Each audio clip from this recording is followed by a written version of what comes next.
Sadistic Penguin Studios presents the At the Show podcast with Tom Yumper Garcia.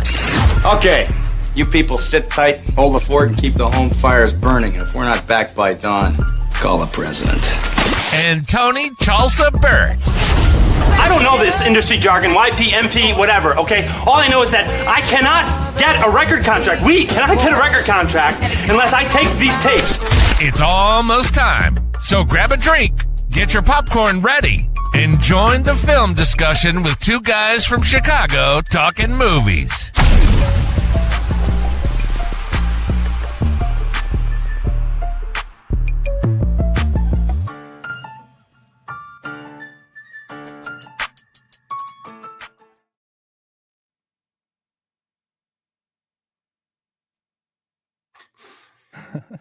Hello and welcome to the start of season 6 for the At the Show podcast.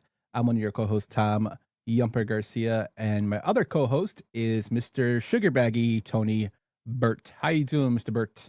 Doing good. Glad to be back. How are you, my friend?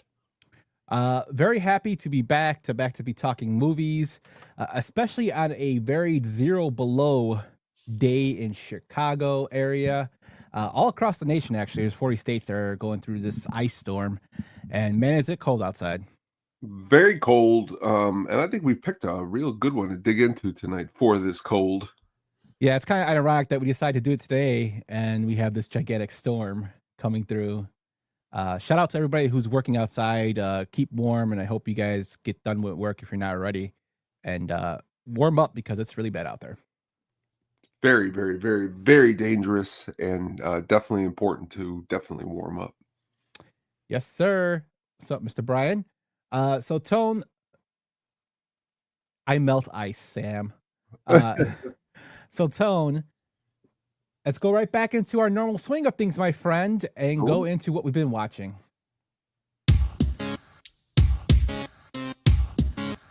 That's a me, and also... what were you just watching? So what were you watching, my friend? All right. This week I've watched a couple brand new things, including today.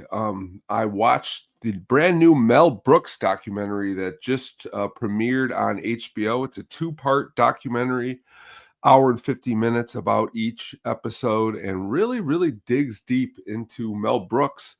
Things that I didn't know and things that really inspired me to the point of just really, really, really cool things like in the world of film. If it wasn't for Mel Brooks, we wouldn't have had a David Lynch or a David Cronenberg, which is really crazy to think about because both of those directors seem nothing like what Mel Brooks is.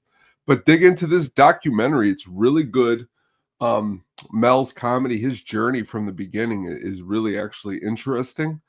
And us talking film a lot and a lot of directors, and I've talked film for years and years and years and years. And I for some reason, I just never have talked about Mel as being like a great director. But you know what? He is a great director. He's one of the best in his field. And when you really look back at some of the films, like a couple weeks ago, me and Katie watched High Anxiety. Just a really good filmmaker, and this really does a good job of showing some of those talents and really get some good interviews by guys like Dave Chappelle.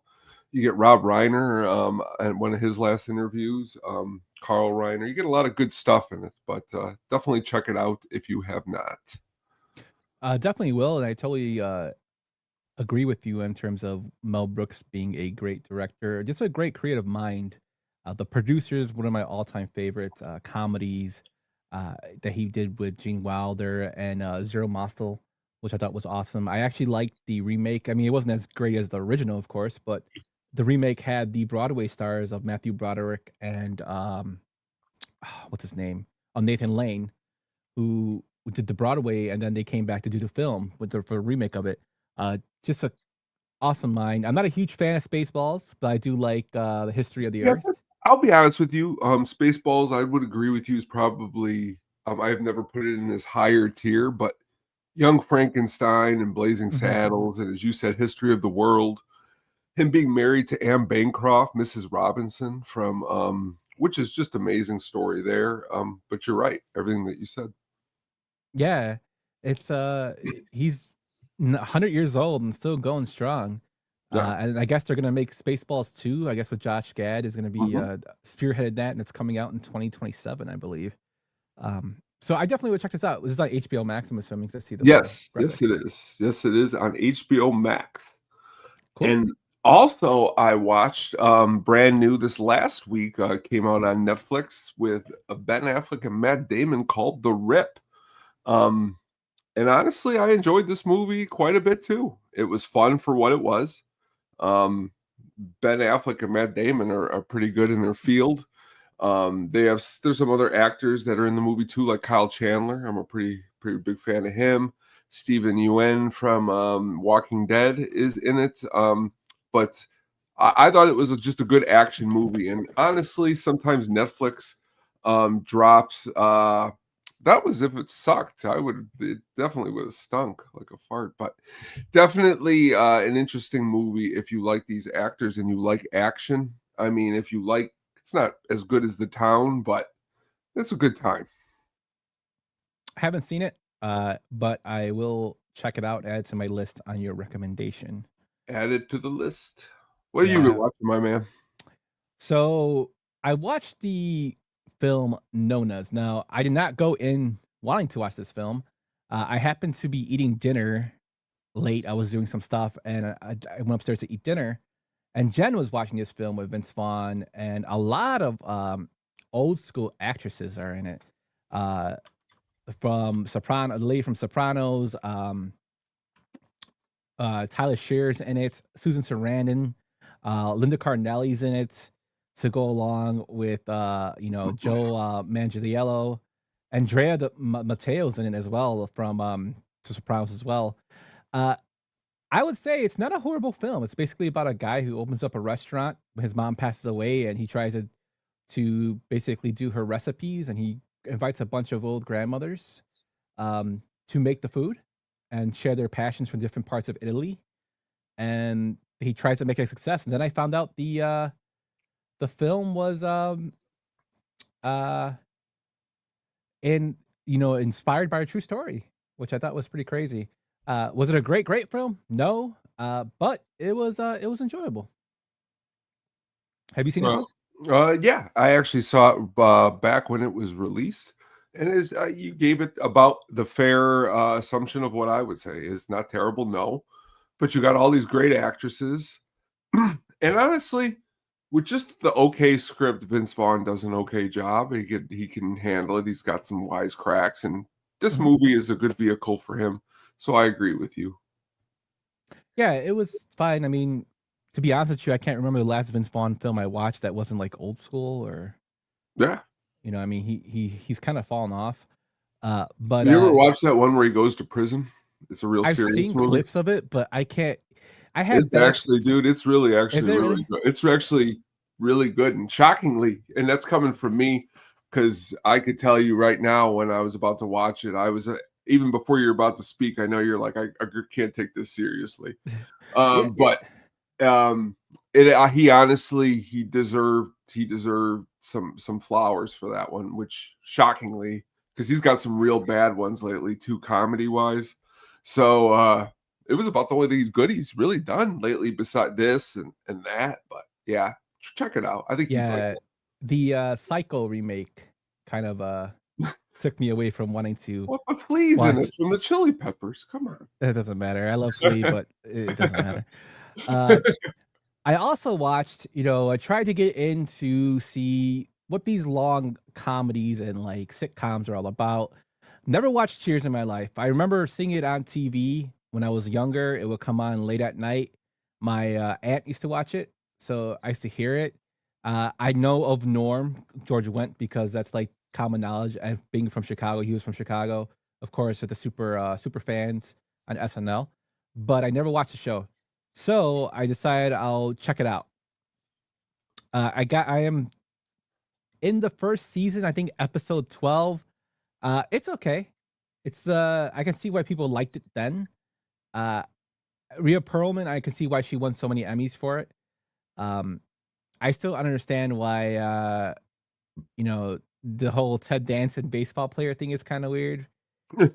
But the coach is probably my favorite character. And I learned that he passes away in season 3, so he's no longer around there anymore because he really died in real life. But it's fine. I mean, have you watched Cheers? What are your thoughts about it? I haven't watched it in a long time, but honestly, just about a couple hours ago, I was flipping through Pluto, Mhm. and it was on, and it started right at the beginning with the theme song, and that's one of the ultimate theme songs in history. The show itself, from what I remember, what I like to, I always do research on a lot of these people's like a lot of their stories, and Kelsey Grammer was partying pretty hardcore in the background of life while he was filming this. Like a lot of days, it was a struggle for him to show up to the set because of his abuse, drug abuse, alcohol abuse, which is crazy because watching this as a kid, I used to think he was like the most straight-laced guy I'd ever seen. Like, this guy would never party. But the show holds up, like Brian says, and all these actors, Ted Danson, to see him on here, and then on Curb Your Enthusiasm, he has like white hair now. Just a lot of good actors doing what they do best. Yeah, just really, really good. I actually used to watch Taxi, which, yeah, I feel old saying that, but Andy Kaufman is good on that. Andy Kaufman and Judd Hirsch, He's good on that too. But I'm kind of getting into Cheers. So I know Cheers has ran one of the longest running sitcoms there is. What's up, Gordo? I'm gonna be trying to finish it out. See, I still got other stuff I gotta watch as well, so I'm kind of putting it on while I'm doing work or whatnot. But it's a pretty quick watch. For those who have Paramount, you can watch it. It's there. And then finally, I know we both watched this. I watched the Stranger Things season 5 finale. We watched the first 4 episodes when it dropped in Christmas Eve, and then we watched the leading up episodes that dropped. Yeah, actually, it was Christmas Eve. The last 4 dropped before the final, and then before that, around Thanksgiving, the prior 4 dropped. Me and my wife watched it, and we watched the finale on New Year's Eve. I heard people that went to the theater. I was sucked into the whole conformity gate, not believing it, but I found it amazing that so many people were like really posting about this. I was in the Reddit reading about it. Like the theories were ridiculous. But I want to know what you think about the whole season as a total. Well, you know what? I'm trying in 2026, trying to be as positive as I can. So I'll try to spin this as positive as I can. I since our amazing Sopranos episode, if you have not watched it, please go back and check it out. We broke down some amazing episodes. I can't stop watching the show. Like I'm back through it now, all the way through it again. And I just keep seeing things I never saw before. And even in that last season, which I used to despise, which I'm back on right now, I like it. And I just don't think I'll ever feel that way about this last season of Stranger Things. I mean, I think it's okay, but I've heard different things because man, my sisters went to the movie theaters and so I mean they are really into it. So even there, I just this is how I approach it. If you enjoy the show and you like what you saw, that makes me happy. But as far as what I thought it was from the very beginning to what it ended as, it's just not the same to me. But I could just be different. That could just be my opinion.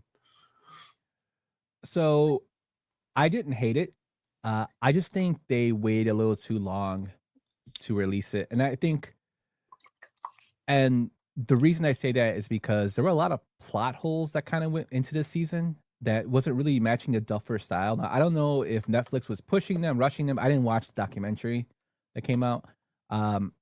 So I can't tell you for sure. Did you watch it? It's crazy to say rushing them when it took this long. It's crazy. No, and then not for you saying it, Netflix actually rushing them.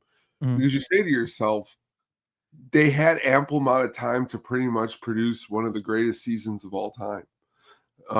But we also know, though, that the way things go on in the background with as many films as we talk about, you just don't know whose hands get muddled in the pie.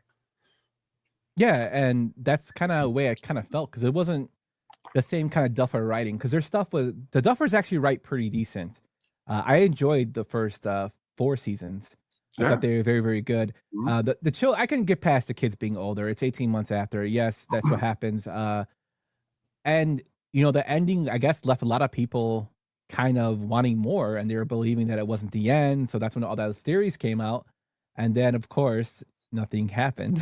No, they're that's why like you could take other shows where the kids have to age and they age appropriately. I mean, if they waited this long, they could have. That's the problem, I think, for me, was even if they waited this long, they could have done a better job of presenting of how far along it went. Maybe that's my problem. I think too, like the thing that kind of threw me off was at the end of season 4, there's all this doom and gloom. Like it's gray in the sky. It looks like horrible. It looks like the town's basically eating itself. And then we find out 18 months later it's sunshine and they're riding their bikes to school. And it's like that's what kind of threw me off when I first started watching it. And then the whole breakup scene with Charlie Heaton and Nancy, that was just horrible. That But was I didn't hate it. I wouldn't say it was their best season. It's probably their worst season out of the 5. But I want to see if the Duffers come back to it. Of course, they're releasing like prequel stuff, so I'm assuming they're probably gonna have to come back to this at some point later because they're seeing all the fans still wanting more. I don't know if I'll be interested in it then, but I mean, it is what it is. I mean, if people like it, that's what's great. You know what I mean? It wasn't so terrible where I would never say to watch every season of the Stranger Things, because Mhm. I always feel like you should always finish a show.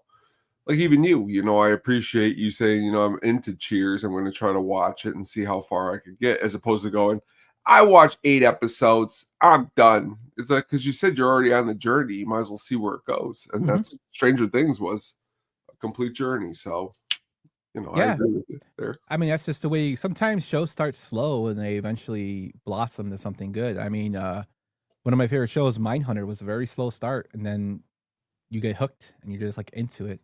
Uh, but that's what we watched this week. Let us know what you watched over at the show Pod on X or in the YouTube comments or at the Statistics Penguin Studios Facebook. Tone, let's go into some news, my friend, before we get into our main event tonight.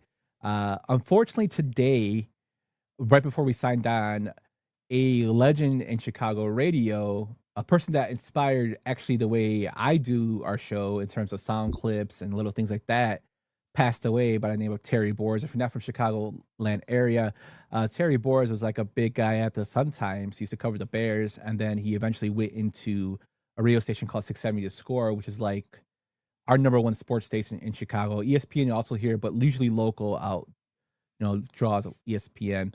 And that station has not been the same since he retired in 2017. A true pioneer in the way he did radio. Hilarious guy. I read his book, A Score of a Lifetime. Once I picked it up, I couldn't put it down. I actually finished it in a day. Not really a long book, but it was so many interesting stories in there. From everybody that I've heard from over the years, everybody loved him. He was hilarious. It's just real sad for him to go. And I think he was only in his early 70s when he passed, but he's been struggling with sickness for the past few years. Um, Tone, do you have anything to say about Terry Boers? Legend, as you stated. Honestly, a friend of mine kind of told me about 670 The Score in the early 2000s. I didn't really grow up in a house that listened to a lot of sports radio, so when I first heard it, him and he was one of the first people I heard, and he was awesome, dude. Really awesome. Like from listening to those early, just a lot of knowledge. And just sad. And actually, I was shocked when I saw it because it was very shocking. Yeah, it just kind of, I was doing something and happened to check my Facebook, and I saw David Schuster post it, who is also from The Score. Also a movie guy. We gotta get him on here. Yeah, that's a great Uh, idea. but it's just sad, legends from the past are going. But hopefully his memory, and I know his memory will be carried on. The dude was like such a big impactful. He mentored so many people and producers that still are in radio or TV in some form or another. Just sucks. So shout out to Terry Boers, Bike Cracky, pouring out for him. I just wanted to get the bad news out of the way before we went into this Oscar news that came in. Now, you know that if you follow the show, we do an Oscar episode every year where we go through nominees before the big show comes around and we give our picks and our ideas of who we think is going to win. So, Tone, the Oscars were actually announced Thursday morning. My goofy ass didn't sleep, so I actually watched it live while they were announcing it. I thought it was pretty cool the way they did it, even though it was behind a green screen, but it was still kind of cool. Were there any surprises that came out at you for any of the categories? I guess I'm just really surprised in a great way, not in a way like, oh, I'm mad, but in an awesome way that the Sinners got as many nominations as it's picked up, which I really like that movie a lot. So it's like an awesome surprise. Like when you get too many Christmas presents under the tree, you're not like pissed. You're more like, wow, this is awesome. So that's kind of cool. How about you? Yeah, Sinners surprised me with the 16 nominations. The thing that was really surprised me was one of the Golden Globes that I've watched and with Sam, not watched with him, but I was texting back and forth with him, and it was pretty crazy that the woman from One Battle After Another had won. Her name is Tiana Taylor, which she was great in the film. Don't get me wrong, I enjoyed the film, and she's also in The Rip, which is ironic that you bring her up. But go on. That she got the win for Golden Globe because Amy Madigan, who's in Weapons, was getting so much buzz for the whole time that it surprised me. Now, I think Tiana Taylor, her screen time in One Battle After Another is a little less than Amy Madigan, but they're both very, very good. So it's interesting for me to see what's going to happen when the actual Oscar is announced. This actor in a supporting role is ridiculously like stacked. There, you got Benicio del Toro, Jacob Elordi, Delroy Lindo, who finally got a nomination. One of the most underrated actors that we've had out there for Sinners. You got Sean Penn for One Battle After Another, and Stellan Skarsgård, who's also up there too, which is just all phenomenal roles. Loaded. So it's gonna be interesting to see who wins. You also have like a loaded actors. You know, you got Timothy Chalamet for Marty Supreme, which I have not seen. I still have to see that. Leonardo DiCaprio for One Battle After Another. You got Ethan Hawke, Michael B. Jordan, who I found out hated his name Michael Jordan because of Michael Jordan when he was a kid. And then you got Wagner Moura for The Secret Agent. Good list here, and it's a lot of good movies too. Yeah, so I am definitely going to finish up with my Oscar films and then give a more look into who I think's gonna win when we make our list. But the Oscars actually, it looks like they pretty much nailed it on top of the head. You know who should be nominated this year. To be fair, the last couple of years, not to say that our shows weren't banging with our Oscar picks, but the movies, just some of them were like, this is, as you stated, every movie is like bam, boom, bam. So it's going to be a good episode to go through. Yeah, and I totally agree with that. Some of the movies were kind of out of it. You know, you had some great ones and some other. Yeah. Even like, you know, I love, you know, Amy Gladstone in Killers of the Flower Moon, but that movie was like 3.5 hours long. Great movie. I won't watch it again. Yeah. But I actually enjoyed all these movies. I haven't seen Marty Supreme yet, which I sure I will love. And I am actually scheduled to watch the Frankenstein film probably tomorrow. But okay. I'm looking forward to all those the nominations and seeing how they go. If Playback was still around, we would have did a stream, but Playback's not around anymore. R.I.P. Playback. That's sad. Yeah. Do you got any news to bring up, my friend? Have you by chance watched the new He-Man trailer this week? No, I haven't. But is Jared Leto Skeletor? He's Skeletor, but I mean, the trailers give Skeletor a couple quick glances, and Skeletor looks more like you can't tell it's Jared Leto, so that might be a good thing. I'm just asking because I didn't know he was in the film, and I saw, but when I came out, like I hadn't watched it. I just see a bunch of people like on Facebook, like, "Why is Jared Leto a Skeletor? You ruined the Joker, and now he's gonna ruin Skeletor." And I'm like, "What?" I'm curious to see how a movie like this does. Because to be fair to guys like us, yeah, you know, we're gonna go see it, but like to the younger crowd, do they know who He-Man is? Like, who is going to go out to this movie and spend 200, 300 million is going to be pretty interesting. So I'm curious to see. I hope it makes money. Me I too. do. I would give it all. I'm giving it. I'm sure we're going to give it our money. As bad as the original film was with Dolph Lundgren, I love that film. I was a big He-Man kid. Me too. You know, I had the He-Man sword, but that made sounds when you swung it. You know, I was a He-Man kid, along with the Ninja Turtles, of course, like most of the kids that were our age. But yeah, I loved that film. I still do. So I'm hoping it does well. I'll give it a chance. You know, see it at the theater, and I'll let you know how I really feel. But again, like you have to understand too. Us being us, we have to, and we don't usually go. We have to go in with a clean slate and just accept it for what it is. For anything we go see that is nostalgic to us. But I'm looking forward to it. What about the Avengers Doomsday? Have you thought those trailers were interesting? Yeah, I mean, I'm interested to see the big picture.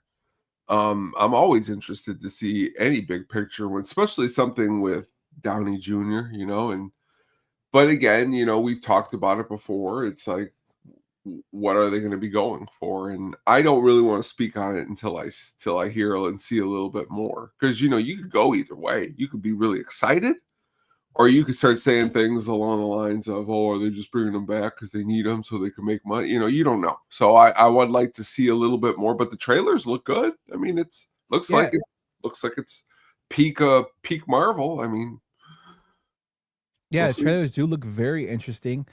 I think it's funny that Captain America is coming back, but I mean, that's the point. I mean, it's like, is this going to be a good part in the story, or is this kind of like we need him back just because? I would hope so. It'd be good. I mean, look at Hugh Jackman, who recently said he doesn't think he's done playing Wolverine, and he thought he was done after Logan. I guess Deadpool versus Wolverine kind of rejuvenized that love for playing that role, and he said he's open for more roles. So I'm assuming since they're bringing Patrick Stewart back as Professor Xavier, that Hugh Jackman has to be some part in this universe, which I think is going to be kind of cool of him finally being with the other Avengers, because they are in the comics and in the cartoons. You have them with some of the Avengers, which I think is pretty cool. So I'm looking forward to that. Yeah, it's going to be interesting. Yeah. So that's all our news for today. We didn't want to bore you with all of it, but we have a film that me and Tony both love, that we fell in love with from, I don't know, the first time I saw The Thing, man. I think it was on Channel 9. I watched a lot of late night movies on Channel 9, and I remember watching this in my house on Troop Street in my room.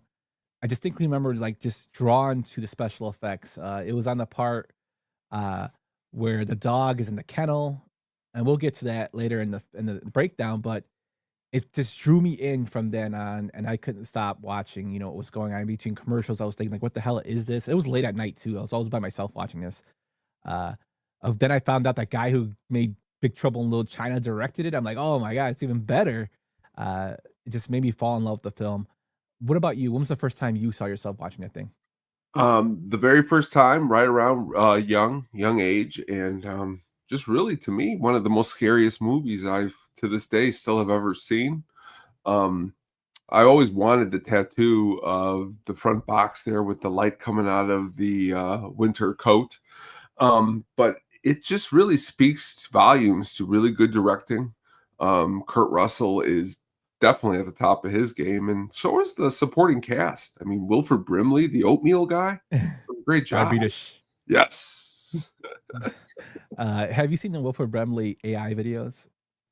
Some of them, yes, I have. He's a wrestler and he's fighting diabetes, so it's so great. Yes. Yeah, there's so many actors in here that are unknown that it just kind of draws everything together, and I really love the film for it. So you kind of see how we feel about this. But Tom, let's just go straight into this, man. Let's go into the development of this film. All right.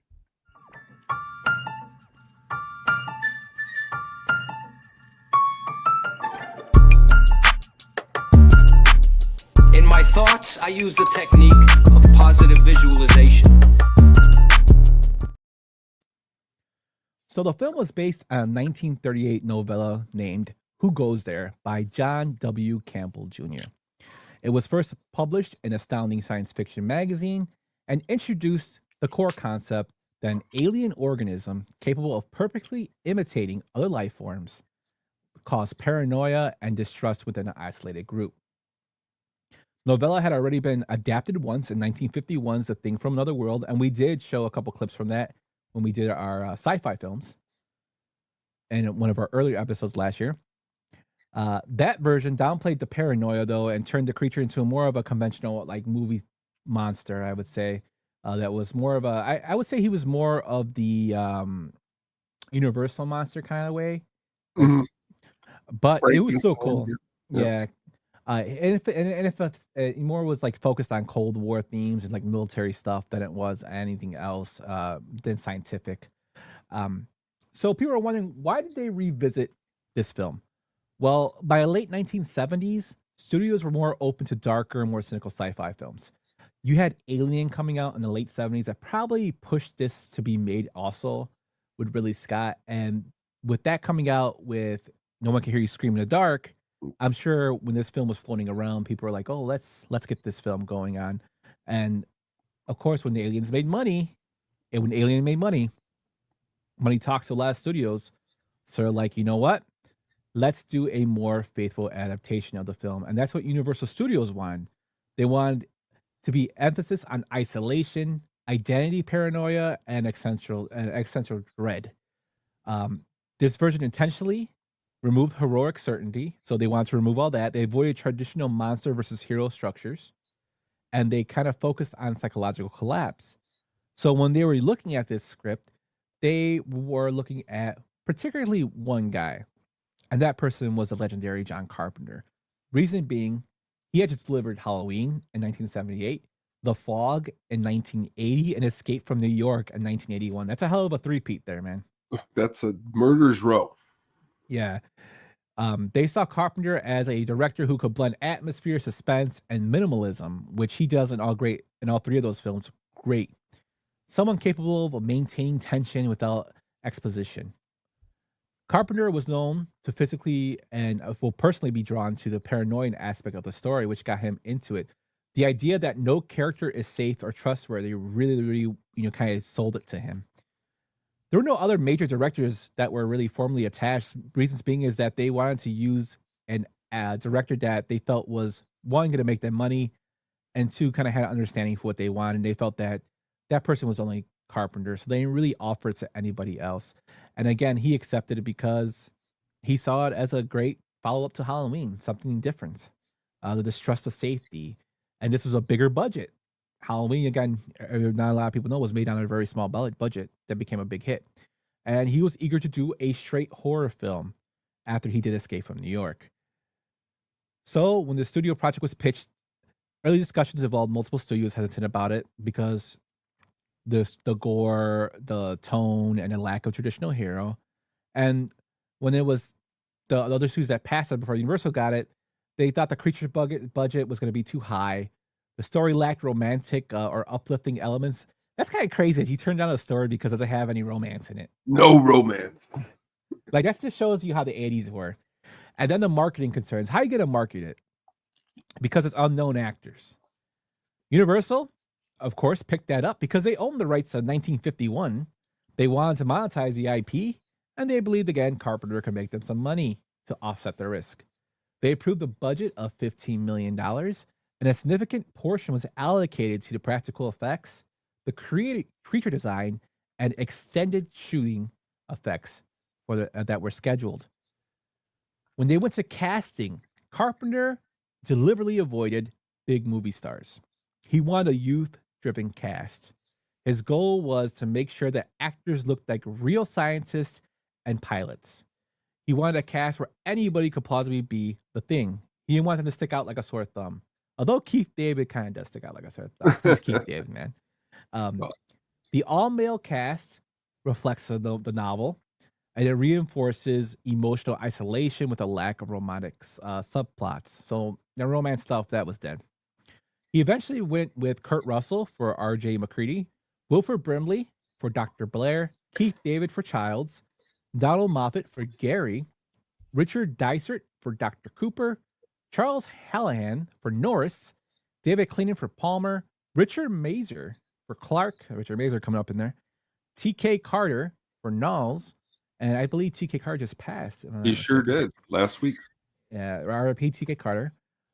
Joel Polis for Fudge, Thomas G. Waits for Windows, Peter Maloney for Bennings, and Larry J. Franco for the Norwegian helicopter pilot. Actors that were considered for the roles: Kurt Russell, he was automatically in there because Carpenter personally wanted him, and he wanted to subvert Russell's heroic image. McCready is capable but emotionally distant, and he always thought there's nobody that could play that but Kurt Russell. Also, you got to remember too, Kurt Russell is just in Escape from New York. Kurt Russell is John Carpenter's guy. He will later go on to star in Big Trouble in Little China after this, which I think is awesome. That, of course, our guy directed. Wilford Brimley was cast to be the project authority and trust. He later transformation to paranoia was a key to the story. Kind of a seasoned actor who was kind of well known, but not superly well known, to kind of round out those young actors. Thomas G. Waits, which I thought was very interesting. He famously clashed with Carpenter on the set. Carpenter reportedly fired him mid-production. Then I guess they kind of buried the hatchet, and he was rehired. You know what's funny about that is just this week I was watching, which is a really he's not a nice guy. It really is Chevy Chase in parts. There's a new documentary about him.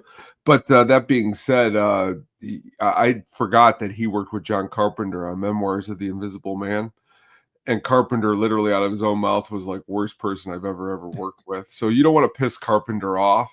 It seems like he's going to tell you the way it is. I love Carpenter. He's just great. But this kind of reminded me when Waits was fired. It kind of reminded me of the Warriors when we did the Warriors deep dive, and the character of Fox. Fox was never originally supposed to die in the Warriors. He was actually supposed to end up with the girl that Swan ends up with, Mercy. But he clashed with the director so much that he killed him off. He just fired him and killed him off. Clashing with the director ain't a good thing. Yeah. So Thomas G. Waits, man. So there was no major A-list stars that declined any roles because many were passed up. One, because Carpenter didn't want them. Two, they didn't want to be in heavy makeup. They hated cold weather. Like, who would want to do that? And limited screen time. So a lot of big stars was like, I don't want to do this. And it was more better for Carpenter because he didn't want them anyway. Sure. For special effects, we have the lead effects artist Rob Bottin, or Boatin. I hope I spelled say his name right. He was only 22 years old at the time. Impressive. He was chosen because he had experimental mindset, his willingness to push grotesque imagery, and goddamn did he push it really hard in this film. Carpenter gave Bolton total control of creative freedom, which I thought was awesome, and he put minimal restrictions on creature design. That's like a artist's dream when it comes to directing. If you have a director that just basically lets you run with your imagination, that's the best thing for you, because it shows your creative input, like what you love doing. And I think as a person, you put more passion and love into it because you're like, this is my baby now. This is not what his dream. This is my vision. Yeah. And you want to make it look as good as possible. So for The Thing, the design philosophy was it was never given a single true form. Each transformation suggested a creature still figuring out biology. So it was still learning, and it emphasized wrongness and imperfection. Its inspirations included body horror, cancer imagery, which I thought was pretty crazy. Insects, of course, and you can see that in the film, as well as Lovecraftian shapelessness, which is totally like Kalula, from Lovecraft is totally there.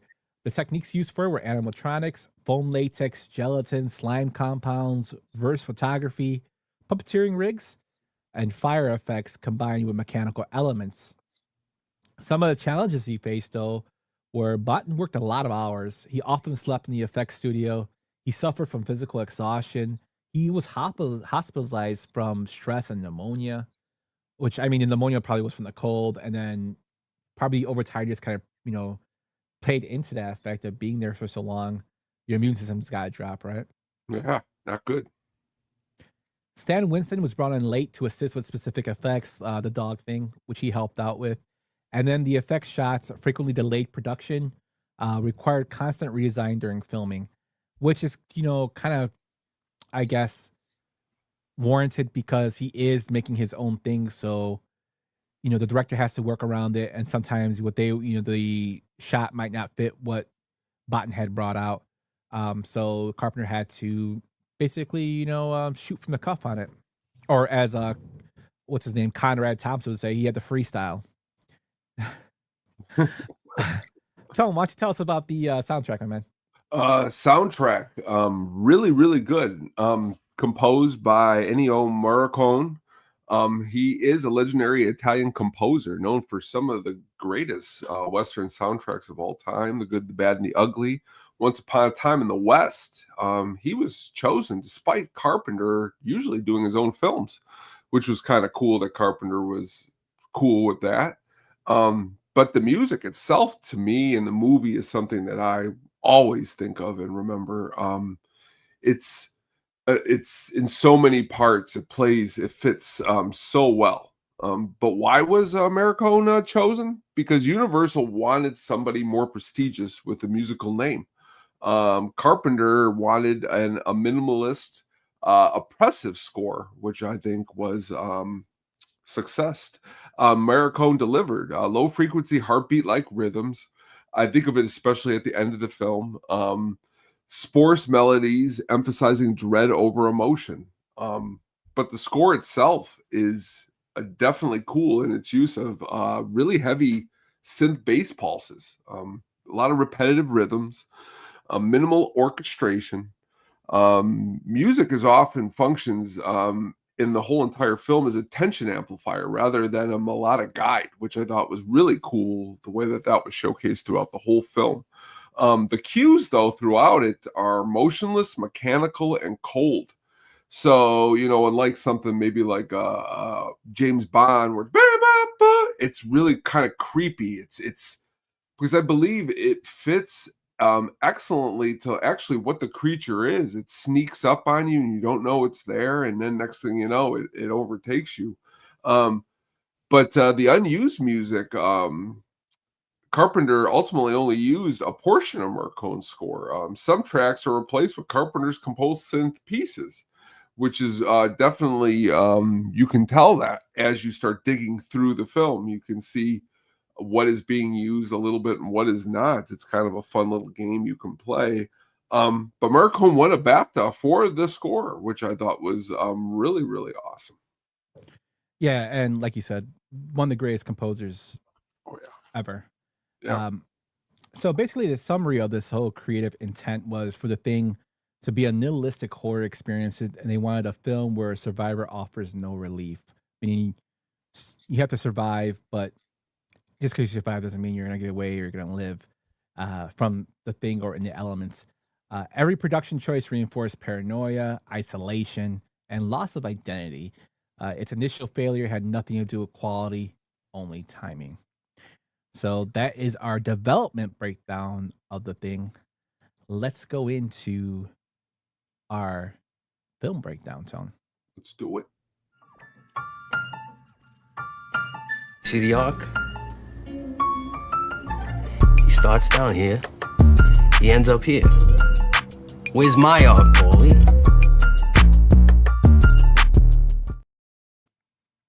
So normally what we would do is we would go through the whole film with the beginning, middle, and ending, and me talking and Tony going through that whole thing. That gets me a little bit winded. So, Tone, I went with probably the 10 best scenes that kind of, foreshadow and kind of display a little bit what's going on in the film. So the listener can experience it not just through our scenes as well as if they want to go into the film, watch the whole film themselves. Heck yeah. So with that, my friend, excuse my voice is cracking. I was drinking some Abuelita hot chocolate. With that, my friend, let's go into this first scene that I picked, and it's actually an opening scene.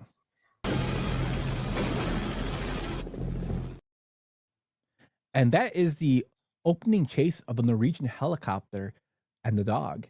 Now the film opens with basically this dog running through the Antarctic snow, and you see this helicopter chasing it, kind of. And at first, when you first see it, you're like, "What's going on here?" Is a dog chasing, hunting something? And then you see the guy pull out a sniper rifle and try to shoot it. So he's pursuing the dog across the Atlantic ice, and the guy's like shooting and shooting and like throwing grenades at the dog, and the dog's just getting away. And you see the scientist, at another base, just looking at what the hell is going on over here. The guy drops to the floor after missing as the dog runs into safety with the scientist, and like he screams something in Norwegian or Swedish, and then eventually his helicopter blows up and he ends up dying. Now, why is this important? Because it totally sets the tone for the whole movie. It sets mystery. Like, what the hell is going on here? Why is he chasing this dog? Did the dog eat one of his? I don't know. When I first saw it, when I started watching it, I was like, did the dog like eat one of his his animals that he had in his base, or what the hell's going on here? You don't think, like, even though you kind of know what the film's about going later after you read about it, but I experienced it, like, never seen it before, and I was like, why is this guy chasing this dog? It just you drop into chaos without explanation. It's that you get paranoia again, like you don't know what the hell this guy's saying before the thing blows up and he dies. And you feel bad for a dog, man. Like, how'd you feel about this? It's everything, like you just said. You're confused because here's this dog running. When I'm first seeing this movie, I love dogs, so why is this guy shooting at a dog? And then you also are saying just the whole locale of the movie in the snow, okay, because the people, as they're shooting, everyone looks confused too. So not only are they shooting at the dog, but nobody really knows why the helicopter's landing there, and everyone just has this like confused. And then the dog just kind of like takes off, you know what I mean, past everybody. And nobody on, the side with Kurt Russell, the Americans, are like, get the dog. They're just like, he's just a dog. What's that? We're all good here. And I think right there is also, as you watch the movie, is where they let their guard down just that little bit right there, and that's what sunk them. You know what I mean? Yeah, and the Norwegian dialogue is unsubtitled on purpose, of course, because Carpenter wanted people not to know what he was saying, to structurally put that the act of unknowing. He wanted confusion there, and the scene mirrors Jaws. The monster is present, but you can't see it. Now, being a movie nerd, we're movie nerds. Somebody did actually put on subtitles on the Norwegian, and he's actually saying, "No, not the dog. Don't go by the dog," is what he's screaming before he dies. Which I was like, "Oh, holy crap!" That's I actually watched that scene again today when I was grabbing clips for this, which and it's still like, holy shit! If one of them actually spoke Norwegian, they would have killed that dog, and then it would have been okay. Yeah, they're just like, bro, what? But it's just a crazy way to open a film. You just see this guy shooting at a dog, and you're like, what the hell's going on here, man? I would say it's definitely not something usually you see at the beginning of a movie. Even something like Alien doesn't start with somebody shooting at a dog. Yeah. I mean, I'm a dog lover. Yeah.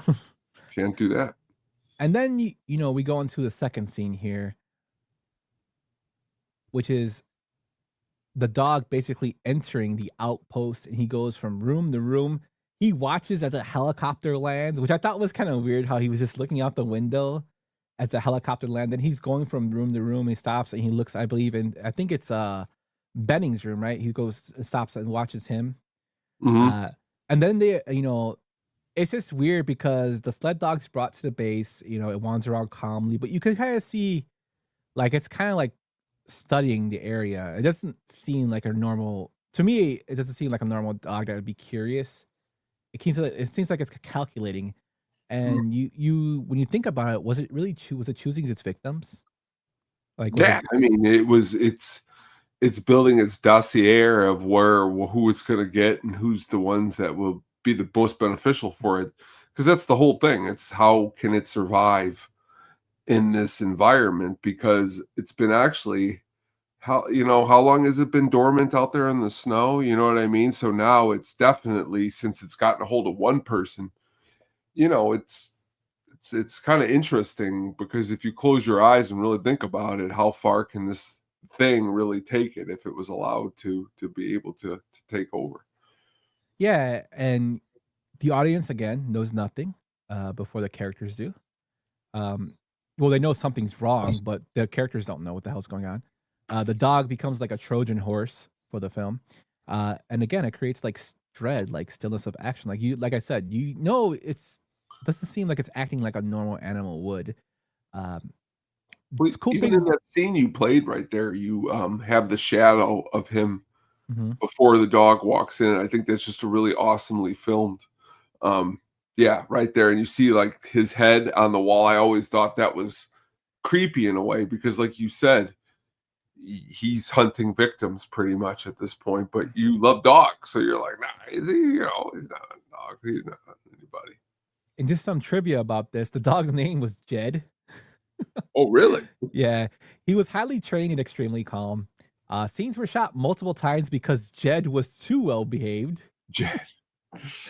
And Carpenter intentionally holds on long takes to make viewers uneasy. That's his style. But I just thought it was hilarious. His name was Jed. I like it. But finishing up our dog here, this is probably a scene that was like, when I was a kid, I was like, holy shit.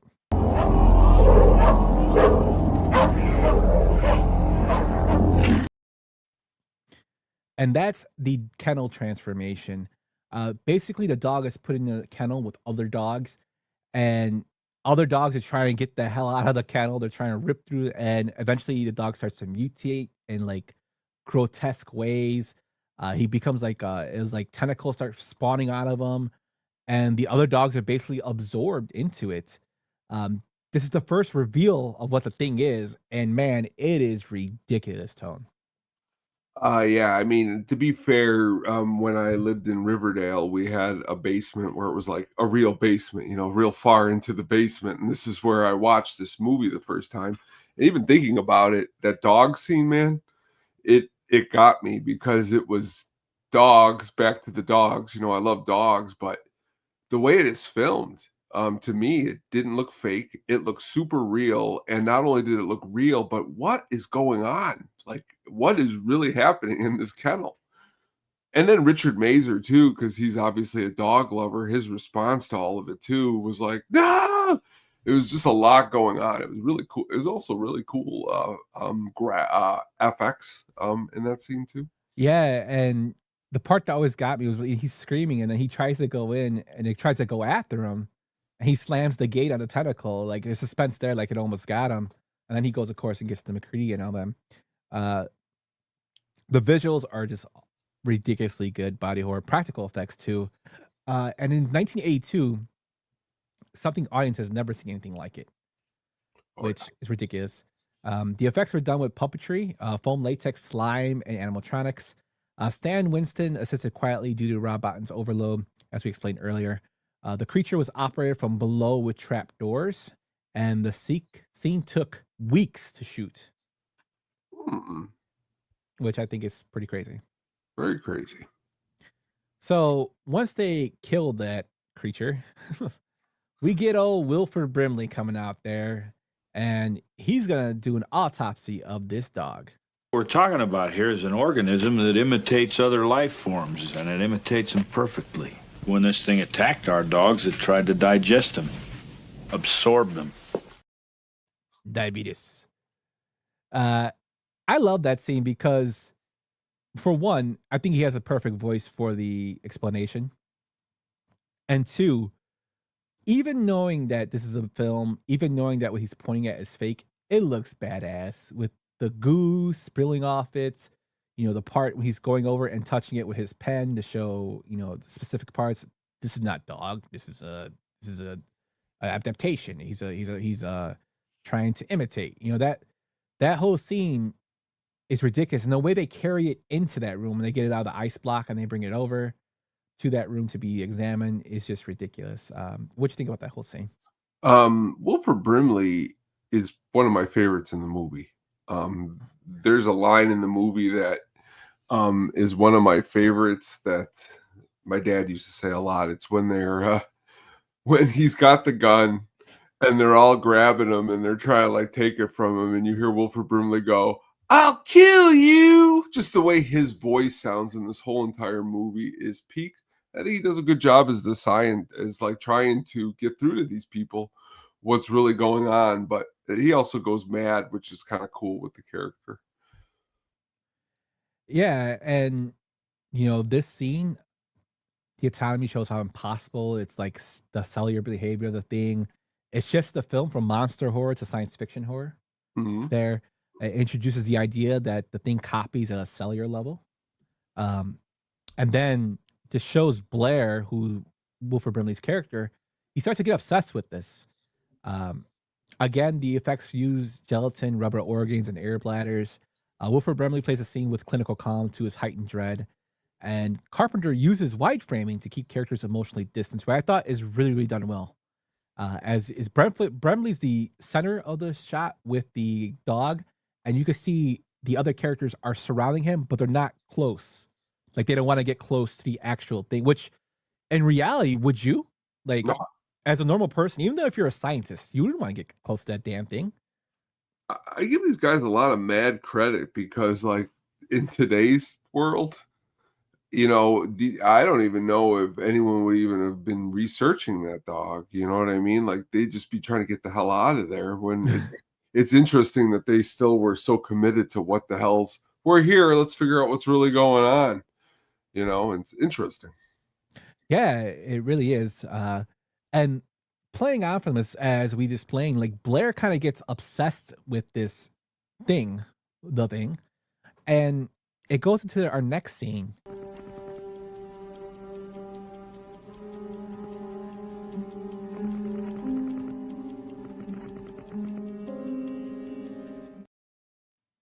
Love the technology.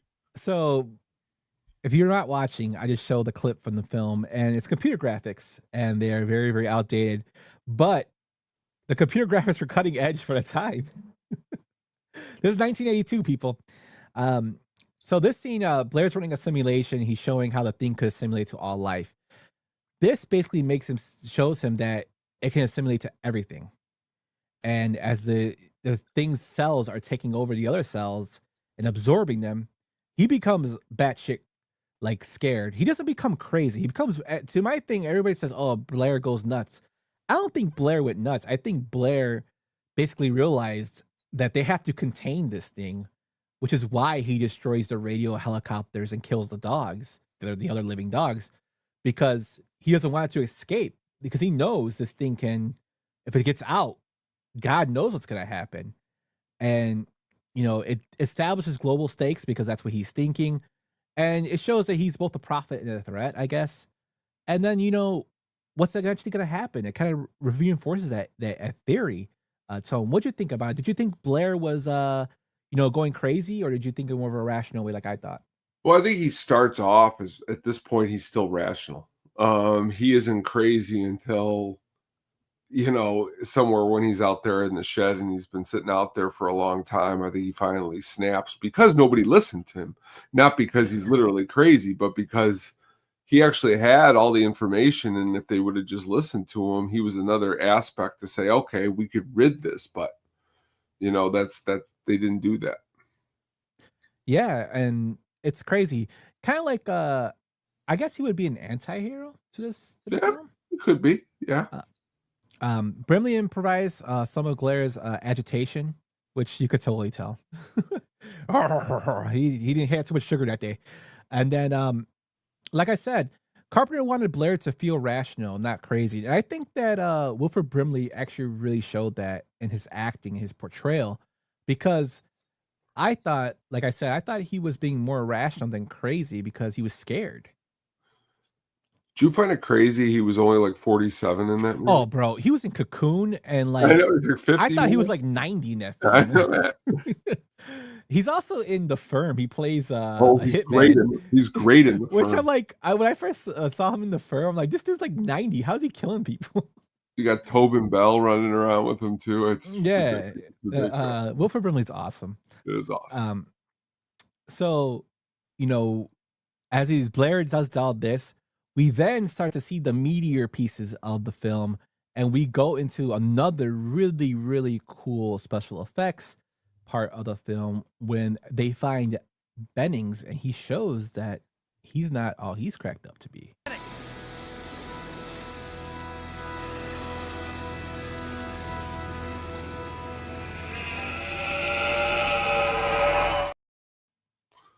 That scene scared the shit out of me when I was a kid. It gets me still to this day. And now that I think about it, it's like, is that the way the thing can communicate because it doesn't know language? Well, for movies, every movie, even a movie like this, I try to put it as like, I'm there. Like, it's us. Let's just imagine it's us. It's the bums. It's the ass cast.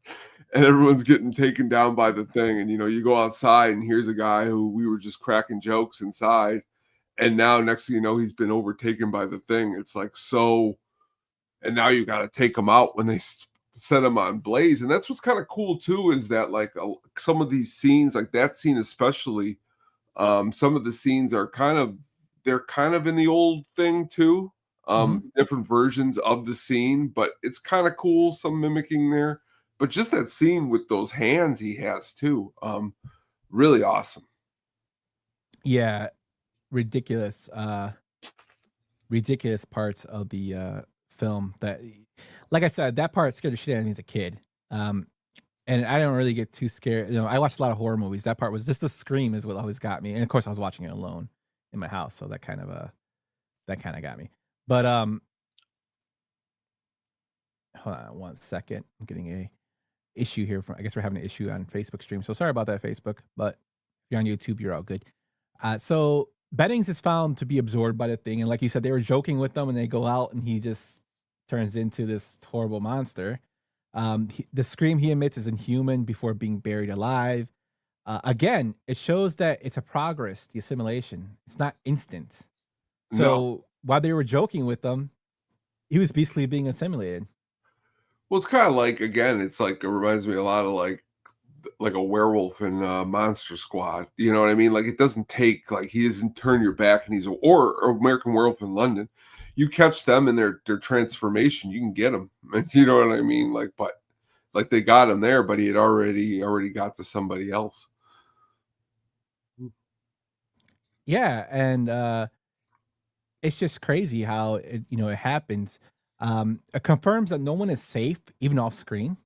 Again, the scream is deeply unsettling. It was layered with animal and human sounds, and they did a good job with it. The glowing hands were achieved with internal lighting rigs. Carpenter cuts away to avoid overexposure of the effect, and I thought he did that really, really well. You see it, and then you're like, holy shit, what was that? And then they burned the hell out of him, which I thought was really, really done. And that's why I think Carpenter is the master of horror. Like, he can play it so well. Like, there's nobody better. I'm sorry, there just isn't. He might have had some clunkers in films, but in terms of like knowing how to shoot horror, Carpenter is like, he's the bee's knees. I mean, in the way the movie's filmed, it's like back to Mel Brooks again. Like, you can say this movie is a horror movie, sci-fi movie, super scary. It's all of those, but it's also an excellent, just a film directed by an excellent director. And as all these scenes you played so far, none of them feel like cheesy or dated, or they just feel perfect for a good movie. Yeah, just ridiculous. And this paranoia plays into more to where they do this next scene.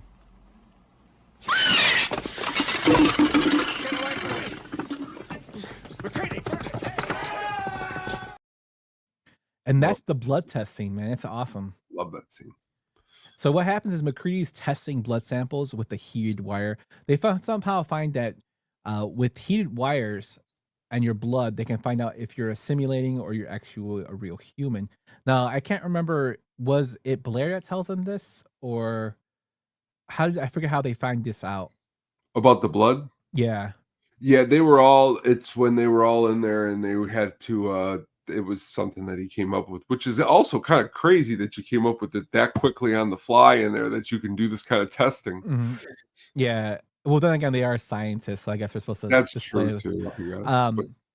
But Palmer's blood reacts violently, revealing him as a thing. And the funny thing is, McCready is talking shit to what's his name while he's sitting there. What's his name? You know what I'm talking about, Tone. The president from Clear Yeah, and Present Danger.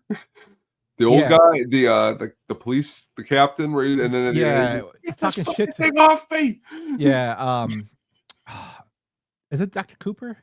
Or is it Norris? It's one of those two. I think it's Norris. Go back. Yeah, he's talking shit to him, and they're like arguing, and he's like, "You think that guy is the guy? Like he doesn't want to be tested because he's the thing." And then it happens to it's Palmer, and Palmer's just sitting there normal, and then he starts convulsing, and you're like, "Holy shit!" And that's when a whole bunch of crazy stuff happens, which we are going to get to. But it's pure suspense. Like your dialogue is driven and timing is awesome. Again, paranoia is put in there really, really bad. And it's one of the most tension-filled scenes in horror cinema. Even the blood testing when it pops up like that is crazy. You're sitting there and he's telling you, I mean, the audience, Carpenter's telling you, is that we're going to do this test in front of you, the audience right now, and something's going to go off because you got all the suspects right there, and you just saw the guy out there. So if they would have went through everybody and nothing happened, it would have been so lame. So just doing the test, someone's going to be the thing. Yeah, and the crazy thing is, Carpenter intentionally plays silence against sudden shock, which you will see in the Halloween film. He does that a lot. But the actors didn't know which blood would react, so their reaction is genuine, which I thought was crazy. The blood reaction was done with a spring-loaded prosthetic, and you kind of see it pop up like a little eyeball, just pops out, which I thought was kind of cool. And then he kills Mazer or whatever. Yeah. He's like, and then they test him, and Mazer was okay. So they're like, well, what circumstance. They probably were going to eat him anyway. But yeah, it's just that part was just awesome. Like, because that kind of puts in like, again, you don't know who is who.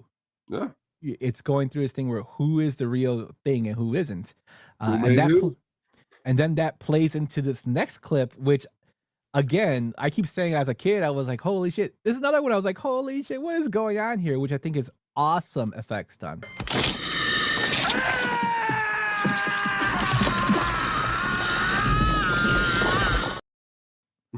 Yeah, that too. Norris was. It wasn't Norris. I think it was Dr. Cooper. But Norris' chest opens. He appears to suffer a heart attack. They throw him on the table. They give him mouth to mouth, and they're like, the guy is trying to. Cooper is actually the one that's giving him restoration, trying to get him up. And he's like, give me the electrical shock so I can get his heart starting. They give it to him, and right when he's about to do it, his stomach opens up like a mouth. And just basically rips off his fucking arms, dude. Like Jaws, man. Yeah, it's ridiculous. The visual is ridiculous. I'll even play it one more time so you can see it. Oh.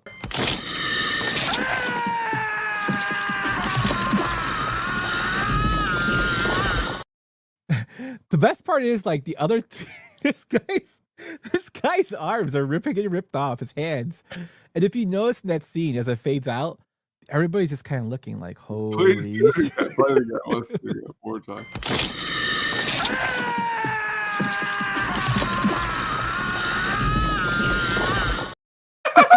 So everybody's kind of just like staring like, what the hell is happening? Which I always thought was hilarious. That was great, man. I love that stuff.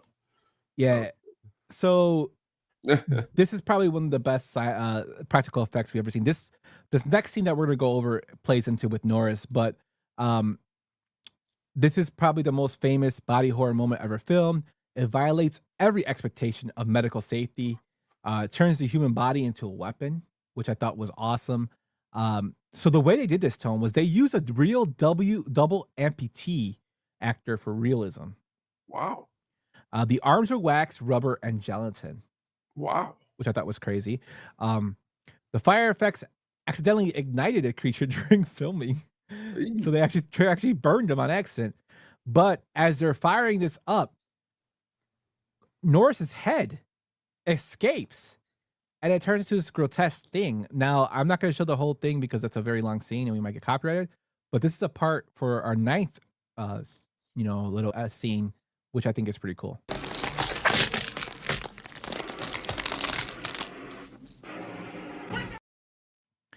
Yeah, as they're burning and trying to put out the fire, Norse's head basically spawns tentacles and legs. He I love I think go on. What are you saying? I'm sorry, my wife interrupted me. But it goes off with some tentacles and legs. It crawls away. They're burning the body, and McCready burns it with a flamethrower.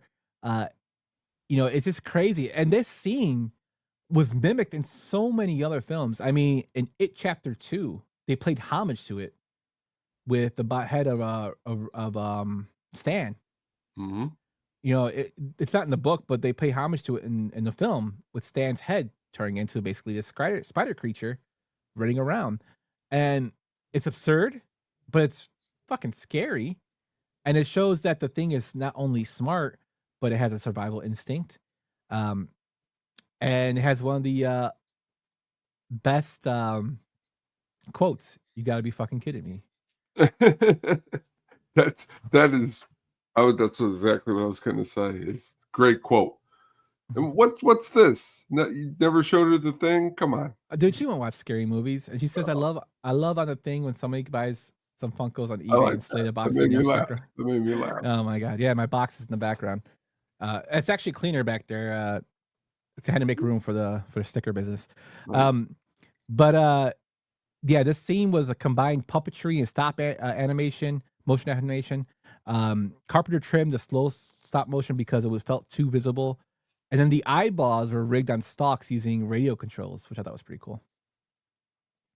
This film is just like, if you're a practical effects nerd like me, it's like the best thing ever. I think it's just really, really, really, again, more original. Yeah. I mean, again, Alien, again, they have their own things that were original, but this was also original for what it was doing.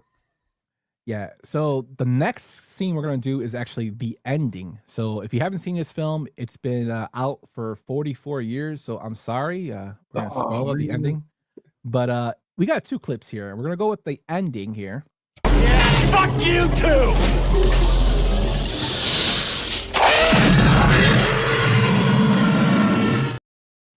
As McCready throws a flare into the thing as it's in its final form. Now, I didn't show the whole final form because you guys got to see that for yourself, but it's fucking awesome. And he blows it up, and in turn blows up his shelter. So he is basically left out in the cold. And again, this kind of puts him out as a person who is he survived, but survived what? Like, he's out in the cold by himself now, and all of a sudden my man Childs comes back and they have a little chat. If you're worried about me, If we've got any surprises for each other, I don't think we're in much shape to do anything about it. Basically, they're sitting there drinking as Childs says that he ran after Blair. Where were you, Childs? Yeah, he ran after Blair and he got caught in the storm. This film basically ends in ambiguity. It does the Stranger Things ending, but a better Stranger Things ending. Why is it iconic? Because it refuses to It refuses to give you closure, man. Trust is impossible. Who was who? It leaves, like I said, survival is meaningless in it. And Carpenter deliberately avoided confirming who was human. He still doesn't do so to this day. The breath theory, which is condensed invisibility, was not intentional. Morricone's heartbeat theme underscores the uncertainty, and the ending mirrors the novel's existential tone. Tone, what do you think about the final confrontation and the ending, man? Final confrontation was awesome. The ending, I think, is even more awesome than the final confrontation. The way they're sitting out there in the cold and they're pretty much telling each other, well, I guess we're just going to have to sit here and wait it out now, aren't we? And it's interesting because as the ambiguity ends, you get to mentally plug in what actually happens. Do they sit there and freeze to death? Does this happen? Because the thing just sat in that ship for how long, frozen, it can sit again and wait until someone finds him again, because this will be a lot shorter, because once they find nobody's radioing back, all it takes is somebody coming to fly in, and now it's taken over again, which really always opened the door for an awesome sequel, I felt. Yeah, so did I. Fortunately, there was prequels. Yeah. But I was going to mention something, but let's go. I'll mention it in Act 3 or the Part 3 of the critical theories and critical reception of fan theories.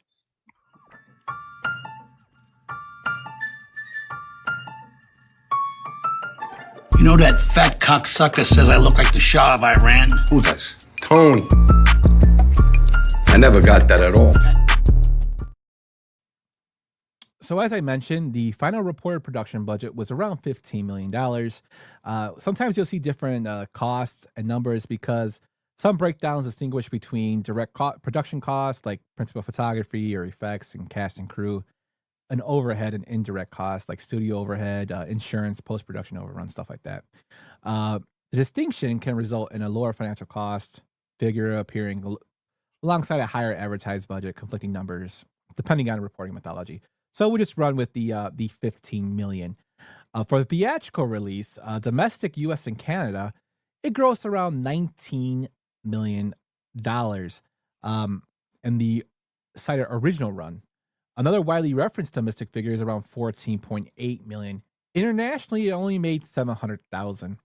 Worldwide, though, the film will gross 15.6 million. And again, there's total conflict depending on the source because of territory coverage, inclusion of limited international markets, whether it was later releases were counted or not, and then the reporting sucked in the 80s for international gross. Regardless of what the figures say, the thing was not a breakout hit in 82. It performed okay due to its budget, and it was widely viewed as a commercial disappointment. What do you think about that, Tom? It happened a lot more back then, but it was called, it developed into a cult classic. So it's like almost like I'll take the cult classic over some big, huge movie thing, because if you really think about it, people talk this movie up. You don't meet many people who say, if you like movies, and even more if you like sci-fi or horror, oh, I've never heard of the thing. It's like not obscure. So it obviously hit its bells. It just didn't do it at the beginning. Yeah, and part of that is because of the home video and watch at home performance. Early home video release, the film entered the home market in 1983. Early exposure, of course, came through VHS rentals. People used to go to video stores to rent. Yes, we are that old. And cable television airings. This period marked the beginning of the cult reevaluation. From Blu-ray and retail performance, of course, this is included with the VHS. Over time, the film has accumulated hundreds of thousands of Blu-ray units sold, estimated cumulative sales in 785,000 unit range, and they spent around $9.5 million from it. So it was the performance of it was boosted in Blu-ray by restored editions. They released those collector sets, which I have one. And they have special features and commentaries. Movie nerds and cinephiles love that shit because they want to find out as much as they can about this. So what does it mean? In practical terms, it evolved into a long tail title. It went from reselling cross formats from VHS all the way to boutique editions. And this made it a strong appeal to collectors. And due to this, it became a critical reappraisal. Its evaluation from box office to disappointment to generic classic, like Tony said, it became a cult classic, and it continued relevance decades after its release, which it's been, 44 years, and we're still talking about it. Yeah, I find it also interesting because that year, its sci-fi competition was Poltergeist, Wrath of Khan, Mad Max 2, Conan the Barbarian, Tron. So, it didn't really have a fair chance. If it was like in another year with less sci-fi movies, it definitely would have even hit that first mark probably too. Yeah, that was like a murder's row. Yeah. In terms of reviews, here are the negative reviews, and I thought this was pretty crazy. And this is especially at the release. Roger Ebert in 1982 gave it a mixed to negative review. A quote from that saying, "The thing is basically then just a geek show, a gross out movie. He was acknowledging the craft and the scares, but arguing the film prioritizes effects and gross out shocks over character investment. And he was dead wrong. I love Ebert, and between the two of Ebert and Siskel, Ebert usually gave more love to horror films than Siskel, but he totally missed the mark on this one, in my opinion. Vincent Canby, the New York Times in 1982, had a sharply negative review saying, virtually storyless, instant junk, and the quintessential moron movie. The reason why this hurt the film is because that guy was a mainstream critic from The Yorker, and that made people not want to watch it. That was stupid. So what the hell is he watching? Stupid. And common at the time complaint pattern, critics often singled out the film as bleak, nihilistic, viscerally repulsive. They didn't like the way it looked. Technically impressive, but emotionally remote. Which I don't think they kind of grasped the love of it. No, I mean, when you really think about it, they didn't grasp, really, it seems to be any of the points. I mean, when you're taking place in the very cold place, what else are you going to get but bleak? But our man Roger Ebert does come around. I don't know if it was Roger Ebert. It might have just been RogerEbert.com, because I think Ebert was dead by then. Mm-hmm. Yeah, this is just Ebert.com. So it wasn't him, but his website.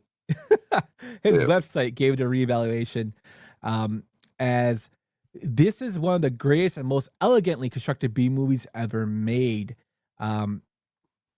Which, to formally precise, thermically rich paranoia machine is what it moved to, from being gross and empty and cynical, which I thought was pretty crazy. Time does heal all wounds, I guess. That's at times, yes.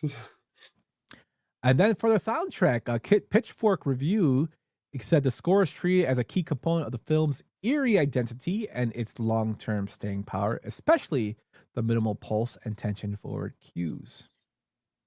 Would you agree? Yeah, I would say definitely that is one of the, I mean, there's a lot of strengths, but that's has to be a top 3 strength of the film. So what did the film kind of put its place in pop culture? This is with no fan theories, so we will get to those in a minute. Had the paranoia template. The Thing becomes a go-to reference point for stories built around a hidden infiltrator, identity uncertainty, anyone can be it, group fracture under isolation and fear. And this makes you think of I See You, because it's kind of based in the same kind of premise, I guess, not with a monster, but with a serial killer. Yeah, I mean, I actually just watched this new movie. It was on Hulu. It's kind of a sci-fi horror movie called Ash, and Aaron Paul was in it, but it's the same concept. An alien overtakes, I mean, a body. I mean, even the movie The Hidden, which I love, I mean, you're just taking the thing. And so the thing has spawned so many of these same type of stories, but it's because of the thing, Yeah, and even outside of horror circles, the blood test and dog transformation are used as memes, clip references, and this moment, everything breaks examples in filmmaking discussions, which I've seen so many memes on the blood test and the dog transformation. They're pretty hilarious. Again, the afterlife was amplified by repeated screenings, restorations, high-end physical media editions. Again, those cinephiles love to get those collections, and it keeps it evergreen as a must-own, must-see genre tile. Practical effects are as permanent in how they do that benchmark. Again, peak of practical body horror.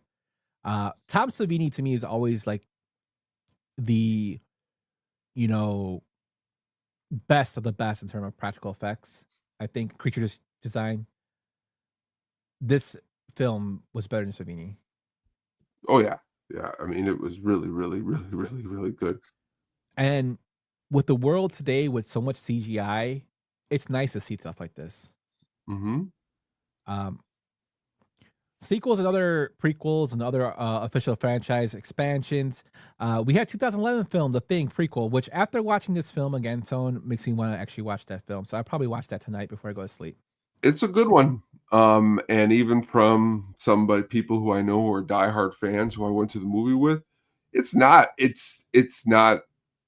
it's not as good, but it's cool the way it is filmed, because I usually am not a prequel guy. I don't like them when they go backwards.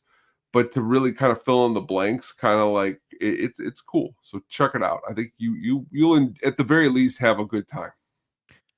There was also comics. Dark Horse Comics published sequel continuations under the Thing from Another World banner. Had multiple arcs and entries exist.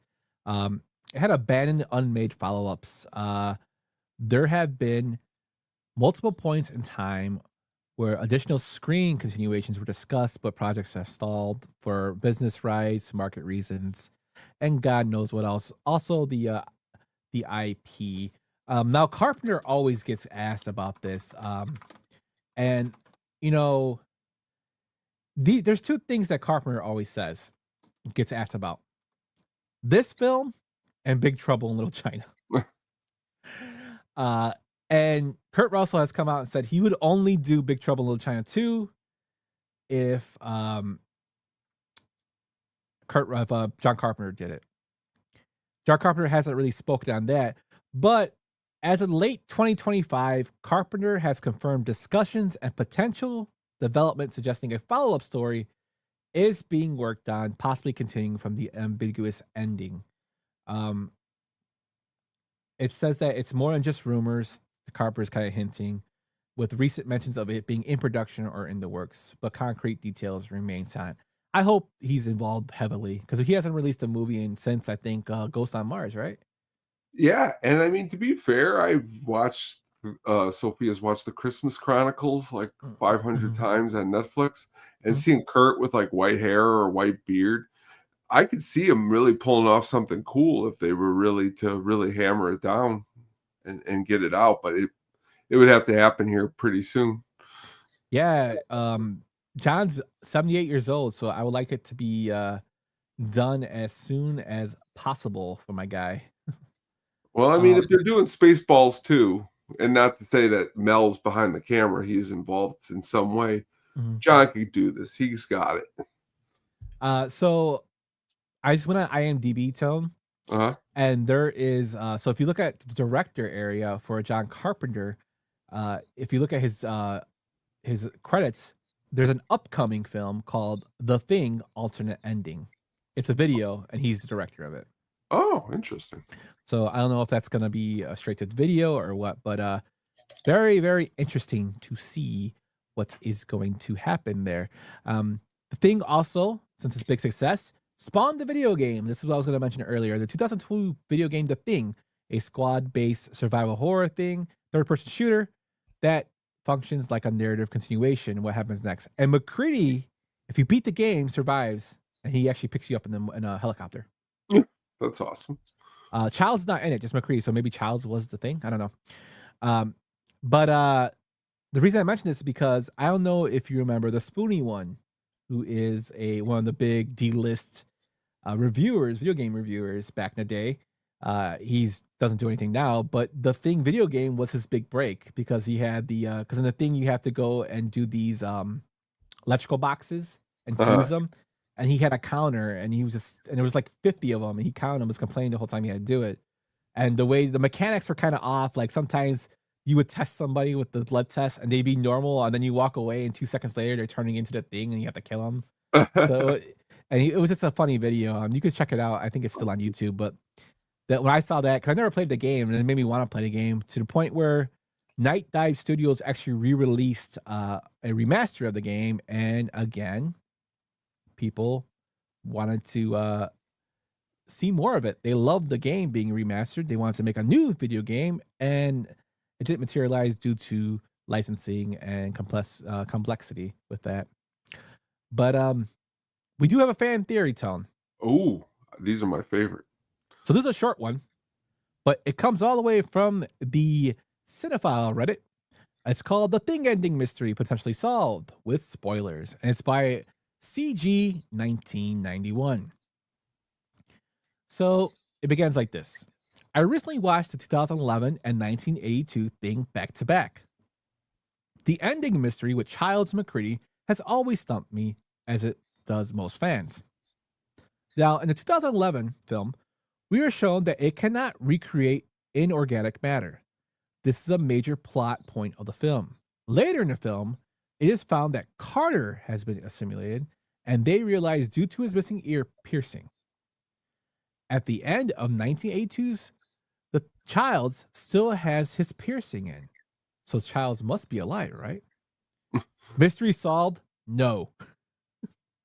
The creature is all about learning and adapting. This can be seen in the creature behavior between 2011 and 1982 films. In the prequel, the thing I think he meant goes, on an all-out attack before learning that it will not succeed doing this. In the 1982 sequel, the creature sneaks around to survive. It has learned. So what is to stop Child's thing from re-piercing its ear to hide? The thing would have learned and knows inorganic material will give it away. It's adapted. Now, others will say that this does not prove anything. It could simply still be Child's. Fair enough, except Child's isn't breathing. McCready is. Watch their mouths. Watch the steam. Child's doesn't have any. Now, that's not true because we just showed that scene and Child's does have steam. And that Carpenter has come out and said that was unintentional, so it has nothing to do with that. He also included a map, which he says, I create a timeline of the Thing media in hopes that it will become a comprehensive guide to the world of John Carpenter's 1982 Thing. Nothing in the main timeline contradicts itself as far as I'm aware, besides the obvious divergence created by various sequel media. Although the media in the addition of materials box does not fit nearly into the timeline, they could still be used to inform the main timeline and still are interesting add-ons. I hope you like it. And then he gives his name as R. Cully. Now, for those who don't know, this is what happens when you love films. Like, the Stranger Things thing was like I said, was fascinating for me to go into and seeing all these theories. But I thought it was fascinating because it was something new. But I mean, there is so many subreddits with so many theories and whatnot. Like Hellraiser has one. I'm a part of that because I'm a nerd, and other stuff like just where they continue to like talk about stuff that hasn't been expanded upon. So they think about what could this be, and this is just another example. In timeline 1, he has Northern Nightmare 2011 comic to the 2011 film The Thing that goes into The Things by Peter Watts in 2010, which is an E story, and then that transfers into the 1982 film. That breaks off into 4 timelines. The first being The Thing from Another World, a 1991 comic that goes into Climate of Fear, a 1992 comic, and then finally Eternal Vows, a 1993 comic. These are all Thing comics. The second timeline is from the Thing 1982 film. It goes to the comic 1993's Questionable Research Comics. Timeline 3 is the Thing Return of the Thing TV show. It was unproduced, but they have the script. I told you these people are crazy. But the fourth timeline actually has the 1982 film going into the video game, the 2002 video game. And that, again, I said McCready lives because he picks you up in a helicopter. And then that was supposed to go into the Thing 2 video game, which didn't come out. So this guy has thought of everything. That is a lot and awesome. Awesome in a way. Yeah, so if you want to see the actual picture, check it out. It's on the YouTubes. I don't post the notes no more because that's just a lot for me to post. But you can check it out in the picture on the YouTubes and pause it. It's a cool little graphic this guy made.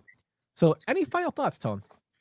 Very, very cool breakdown here tonight. And I thought, which I learned recently, that which Universal shot it down, but Carpenter was originally even thinking about shooting this movie possibly in black and white, which would have given it even an extra layer of bleakness on top of however bleak it was already. But just really, Kurt Russell, man. I mean, can you imagine anyone else in that role? No. I can't. No. I mean, just so good. Such a good movie. Yeah. Classic film. If you haven't seen it, what is stopping you from seeing it? It's cold as shit outside this weekend. Go and watch The Thing. Perfect weather. It's a classic, man. Before we get to our closing up shop stuff, Tone, what's going on over at the Hookup on Music, my friend? The Hookup on Music will be back this weekend with lots of goodies. We have a brand new Megadeth album that we're going to be talking about. We also are going to be talking about Sam and Dave, a really good band from the late 60s, 70s, really heavily influenced with the Blues Brothers. We're going to be talking about this band called Frozen Soul, ironically, because it's cold outside. A lot of cool stuff, man. Dig into that. Also doing more honoring of Bob Weir, who just passed recently from the Grateful Dead.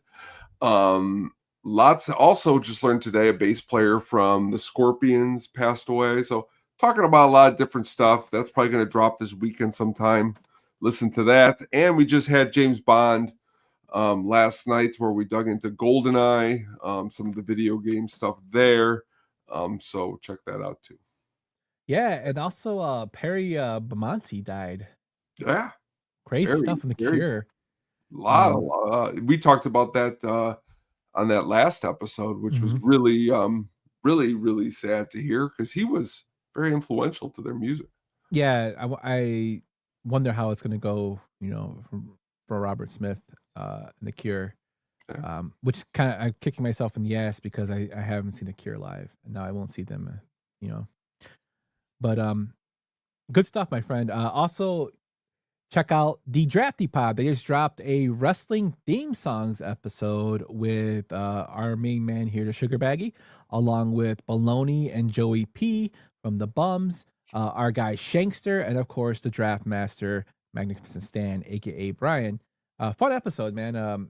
So many songs were going through my head when I was I know thinking about it. You were saying lots of good ones there. Yeah, man. A lot of good ones.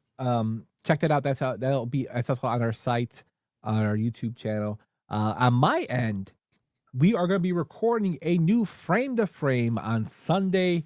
Me and Cotton are back for the new year, and we are going into the comparisons of the original RoboCop versus the remake. Ooh, just got around to watching the Toxic Avenger because of you guys. I watched the new one. I had a fun. And tomorrow, I will definitely getting around to the Running Man. So I'll get back to you there. Awesome. Yeah, let me know how that one is. Also, if you are in the market for custom stickers, I have opened up a business called Penguin Imprints. We have some of the designs I created on there for shirts and whatnot. We will have custom shirts coming in as well, where you can design your own. So penguinimprints.com. And if you want to buy some Sadistic Penguin merch, the website is still up for sadisticpenguin.printify.me, where you can buy that, and that helps support the show. Tone, you ready to get into the Sugar Baggy soundtrack pick of the week? Let's do it. Cool. Let's kick this sucker off. The Sugar Baggy soundtrack pick of the week.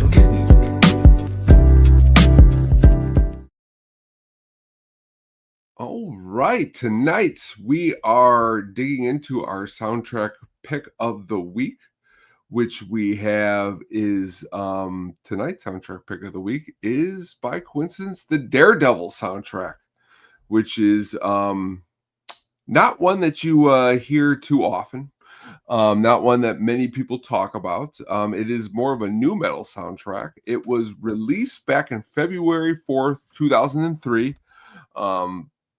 74 minutes long, but loaded with lots of songs.